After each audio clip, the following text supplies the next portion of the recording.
Welcome back. It was awesome getting into chapter 13 of the Bhagavad Gita last time. I feel like there's still so much to unpack there. But we're going to move on to chapter 14 today. And I think there's some really interesting ideas here, like this concept of the Gunas, Sattva, Rajas, and Tamas. It sounds kind of abstract at first, right?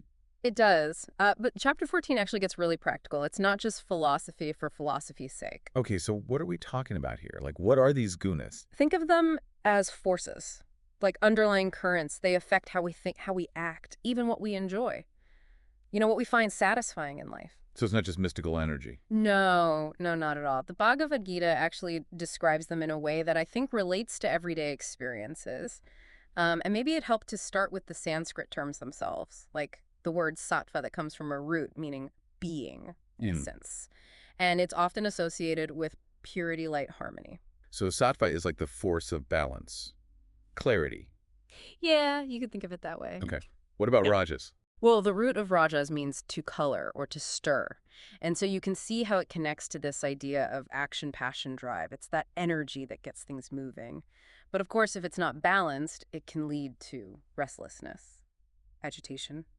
So it's like the gas pedal. We need it to move forward, but maybe too much on its own could be a problem. Yeah, that's a good analogy. Okay, so we've got sattva, we've got rajas. What about tamas? Tamas, that's rooted in the idea of darkness, heaviness. It's that force of inertia, ignorance, dullness. I think we all know what it feels like to be exhausted, unmotivated.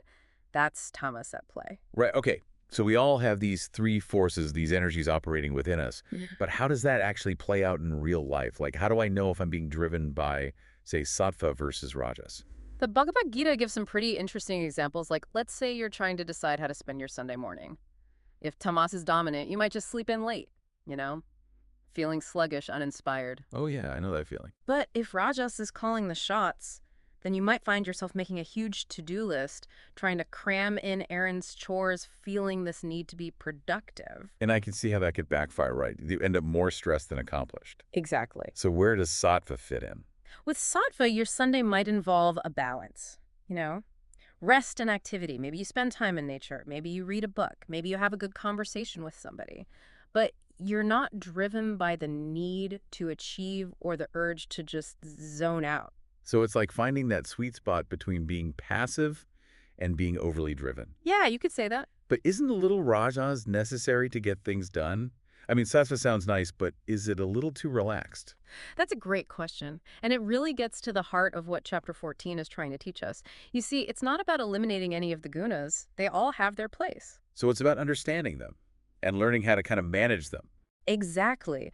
The Bhagavad Gita talks about this idea of becoming the observer, developing the awareness to step back and see which guna is dominant at any given moment. And then you can make a conscious choice instead of just reacting habitually. Now that's interesting. So we need to understand these forces before we can start to work with them intentionally. Yeah, and that's what we'll be exploring as we dive deeper into chapter 14. So we've got these gunas, right? Sattva, rajas, tamas, these forces that are kind of shaping our experiences. But chapter 14 doesn't just define them, it actually goes a step further and connects them to choices we make, even our understanding of happiness. See, that's what I love about the Bhagavad Gita. It doesn't just give us these abstract concepts. It shows how they actually play out in our lives. Yeah, exactly. So how do the gunas affect our choices? Well, let's think about something as basic as food, what we eat. The Bhagavad Gita actually suggests that certain foods can increase or decrease the influence of different gunas.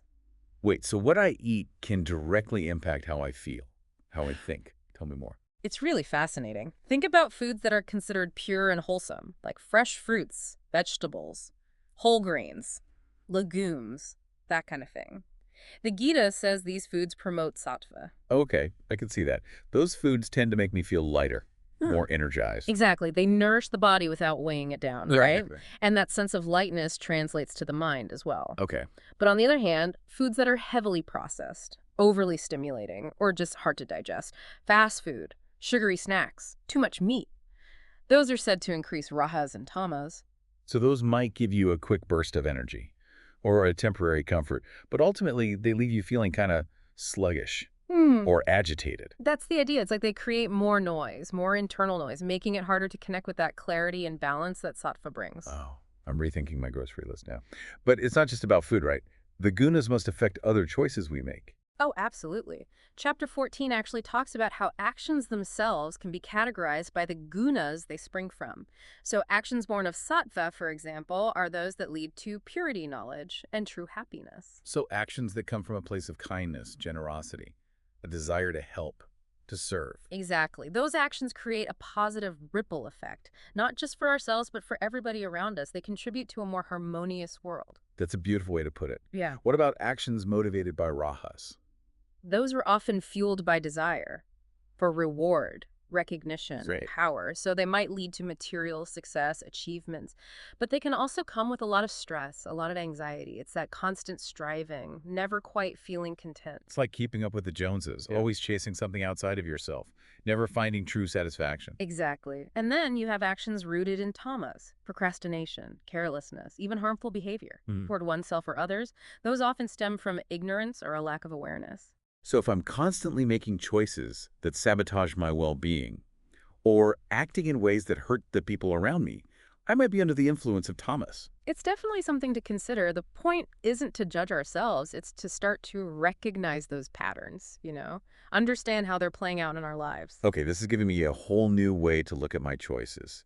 But what I'm really curious about is what the Bhagavad Gita says about happiness. Does it connect the gunas to different ways we experience happiness? It does. It absolutely does. And this is where things get really insightful.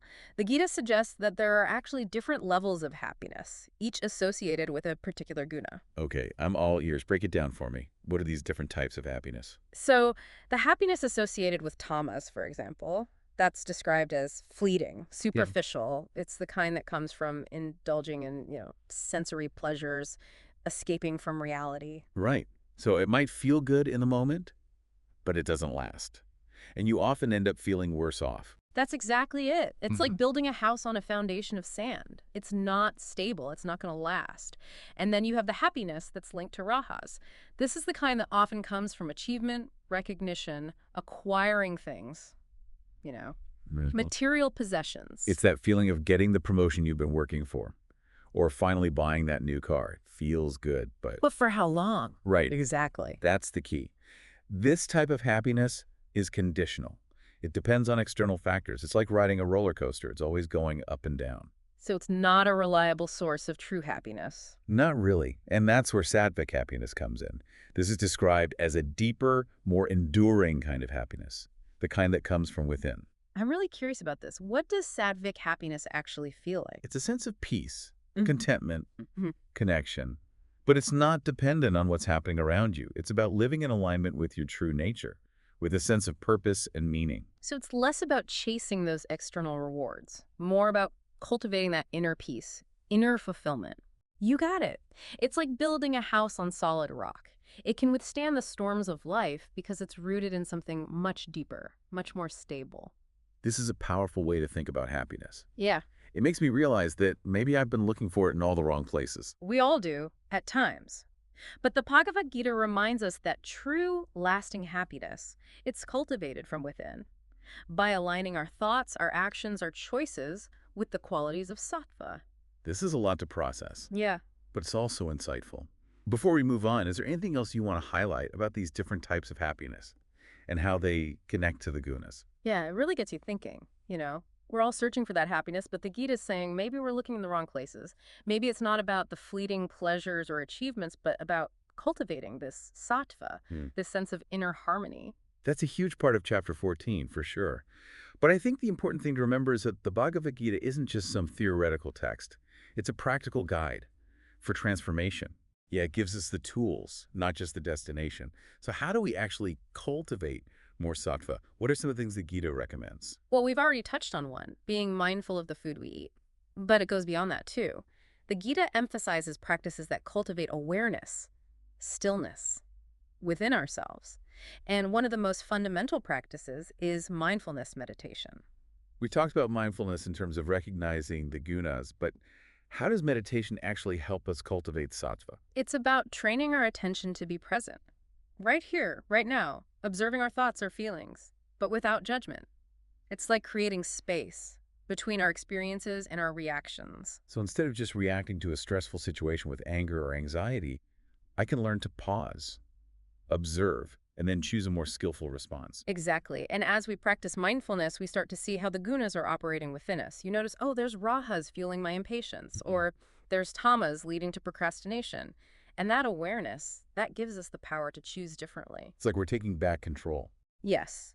It's not just about internal work, though. The Gita also talks about the importance of our environment, how it influences us. Oh, I totally agree with that. I know that being in nature helps me feel more grounded, more peaceful.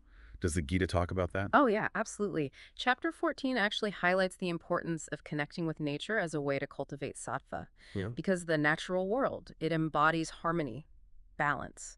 And when we spend time in nature, it helps us tap into those qualities within ourselves. It's like nature itself is a reflection of sattva. When I'm in the mountains or by the ocean, I feel a sense of awe and serenity that just washes away all that mental clutter. Exactly. And even simple things like taking a walk in the park, gardening, these have a profound effect on the mind. So we've got mindfulness meditation, connecting with nature. Are there other practices the Gita recommends for cultivating sattva? One more that comes up again and again is this idea of cultivating right thought, choosing to focus on thoughts that are positive, uplifting, supporting of our well-being. So instead of dwelling on negative self-talk or things I can't control, Mm. I consciously shift my focus to thoughts that are empowering, inspiring. Yes, it's about training the mind to see the good, to appreciate what we have, to cultivate gratitude. It's like that saying, what you focus on expands. If we're always dwelling on negativity, that's going to dominate our experience. But if we choose to focus on the positive, we create a more harmonious inner world. Exactly. And remember cultivating sattva. It's a journey, not a destination. It's about making those conscious choices day by day to nurture harmony, balance, wisdom within ourselves and in the world around us. Well, this deep dive into Chapter 14 has been so insightful. We've learned about the Gunas, Sattva, Rajas, and Tamas, and how these forces are shaping our lives, how they influence our choices, our happiness, even our understanding of ourselves. But the most important takeaway, we're not at the mercy of these forces. We have the power to choose, to cultivate sattva, to create a more fulfilling and meaningful life. Beautifully said. And as we go forward, I'd encourage everyone listening to reflect on these ideas, to experiment with the practices we've talked about, to see how you can bring these teachings into your own life. I'm with you on that. And you know what? I'm already looking forward to our next deep dive. We'll be exploring Chapter 15 of the Bhagavad Gita. Until then, keep practicing, keep exploring, and keep cultivating that inner light of sattva. Thanks for joining us.